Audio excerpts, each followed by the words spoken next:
Hello and welcome back to the channel everyone. इस साल Oscars में इंडिया ने एक नहीं दो प्राइजेस जीते हैं। एक तो मूवी आरआरआर को मिला, लेकिन जिस पर बात नहीं हो रही है वो दूसरी वाली है। आज हम उसी दूसरी डॉक्यूमेंट्री या शॉर्ट मूवी को रिव्यू करेंगे। नाम है द एलिफेंट विस्परर। इसके डायरेक्टर हैं कार्तिकी गोंजाल्वेस और प्रोड्यूस इसको किया है गुनीत मोंगा ने। ये 41 मिनट्स की एक डॉक्यूमेंट्री है जो नेटफ्लिक्स पर मौजूद है।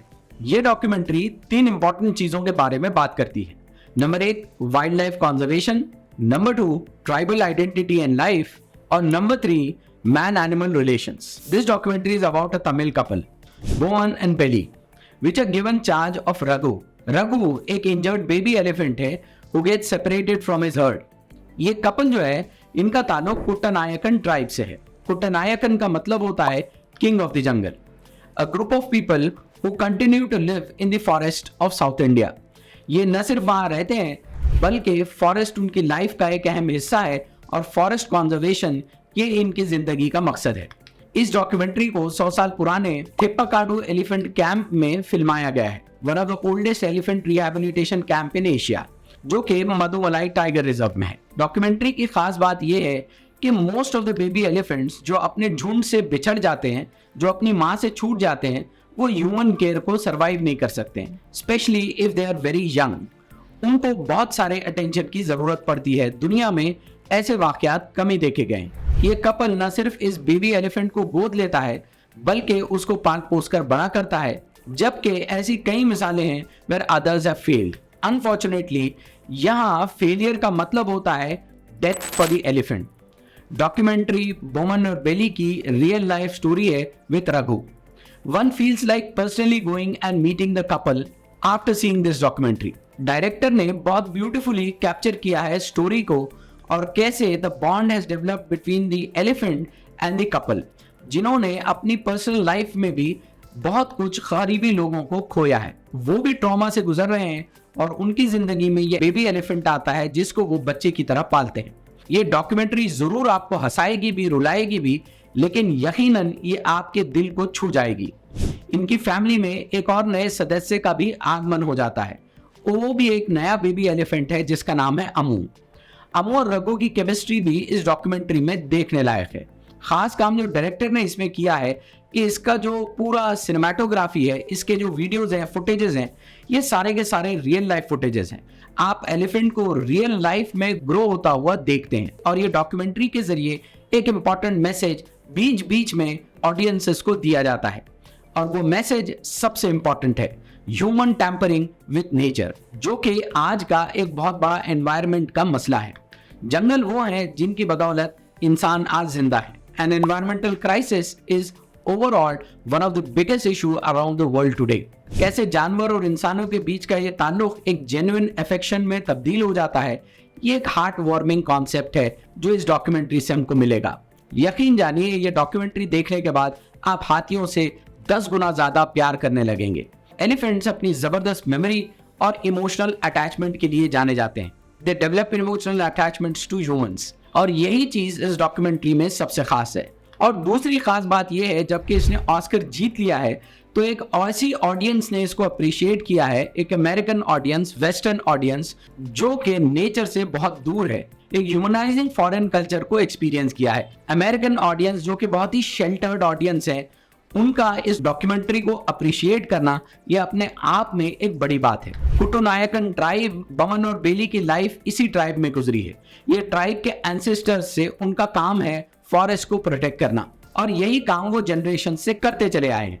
बेली एक डायलॉग में कहती हैं कि we live of the forest but we also protect it.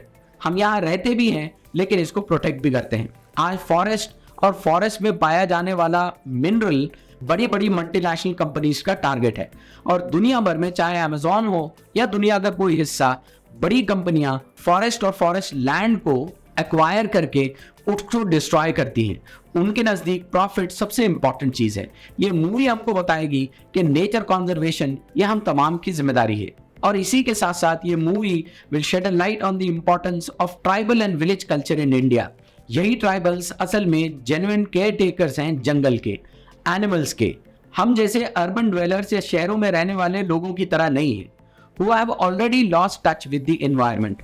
ये वो लोग हैं जो असल में नेचर का ख्याल रखते हैं। हमारी भी ये जिम्मेदारी है, रिस्पॉन्सिबिलिटी है कि हम इनका ख्याल रखें, इनके राइट्स का ख्याल रखें और इनको वो जगह दें जो वो जेन्युइनली डिजर्व करते हैं। 2 डॉक्यूमेंट्रीज थी जो इसी थीम पर बेस्ड थी, जो कि ऑस्कर में स्क्रीन हुई और शॉर्टलिस्ट की गई। एक जिसने कि ऑस्कर जीत लिया, द एलिफेंट विस्परर, लेकिन दूसरी भी बहुत जबरदस्त है, शौनक सेन की sensational all that breathes.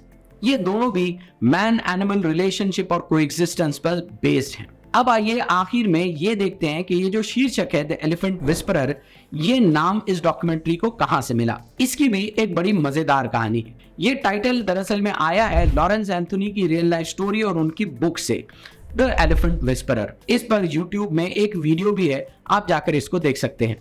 Lawrence devoted his complete life for animal conservation, protecting the world's endangered species. वो जब अफ्रीका में थे तो उनका एक प्राइवेट गेम रिजर्व था, थोला थोला गेम रिजर्व इन ज़ुलूलैंड। उनसे कहा गया कि ये एक एलिफेंट्स का हर्ड है, बहुत रोग एलिफेंट्स हैं, इनको आप अपनी शरण में ले लीजिए, अपने प्राइवेट जगह में ले लीजिए। वो ये बात को बहुत अच्छी तरह से जानते थे कि अगर वो इन एलिफेंट्स को सहारा नहीं देंगे, इनको सपोर्ट नहीं करेंगे, इनको अपने प्राइवेट गेम रिजर्व में जगह नहीं देंगे, तो यकीनन ये सारे के सारे एलिफेंट्स मार दिए जाएंगे या पोचिंग पर दिए जाएंगे। वो उनको जगह देते हैं और जगह देने के बाद ये एलिफेंट का हर्ड उनके साथ सेटल हो जाता है। सेटलमेंट, वो उनका ख्याल रखते हैं, उनके साथ जिंदगी का एक बड़ा हिस्सा गुजारते हैं। 13 साल वो उनके साथ रहते हैं। ये प्राइवेट गेम रिजर्व में वो एलिफेंट्स उनके साथ गुजारते हैं। ये जो गेम रिजर्व था ये कई लाख किलोमीटर्स पर फैला हुआ था, लेकिन अचानक से एंथोनी की 13 साल बाद हार्ट अटैक से मौत हो जाती है। एलिफेंट्स उस दौरान में गेम रिजर्व के किसी और हिस्से में थे, लेकिन उनकी फैमिली और उनकी जो ग्रीविंग वाइफ हैं वो अपने घर में मातम मना रही थी। वो ये देखती हैं कि suddenly the heard of elephant start coming towards the house. वो घर की तरफ हजारों किलोमीटर का लंबा सफर तय करके घर के सामने आ जाते हैं और बैठ जाते हैं, मानो एंथोनी के मौत के बारे में उनको पता चल गया हो। और वो एंथोनी को वहां कुछ दिन रुककर श्रद्धांजलि देते हैं और खामोशी से घर के सामने बैठ जाते हैं। ये खुद वाइल्ड लाइफ रिसर्चर्स के लिए एक पजलिंग फैक्ट है। इसके ऊपर कई रिसर्चेस जारी हैं।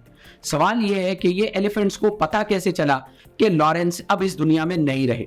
वो आते हैं और जिस तरह से वो अपने एक रिश्तेदार के लिए ग्रीव करते हैं, जब कोई एलिफेंट मरता है तो एलिफेंट का झुंड उसके पास आता है, वहां ग्रीव करता है और कुछ देर रुकता है और चला जाता है। उसी तरह से वो आते हैं, रुकते हैं, एंथोनी के लिए आंसू बहाते हैं और फिर जंगल में वापस लौट जाते हैं। द एलिफेंट विस्परर, ये किताब भी और वो यूट्यूब वीडियो भी, it's a heart warming, exciting, funny and sometimes a sad memory of Anthony's experience with these huge yet sympathetic creatures. हमको जरूरत इस बात की है कि हम वाइल्ड लाइफ से, जंगल से, नेचर से अपने बच्चों का कांटेक्ट बढ़ाएं।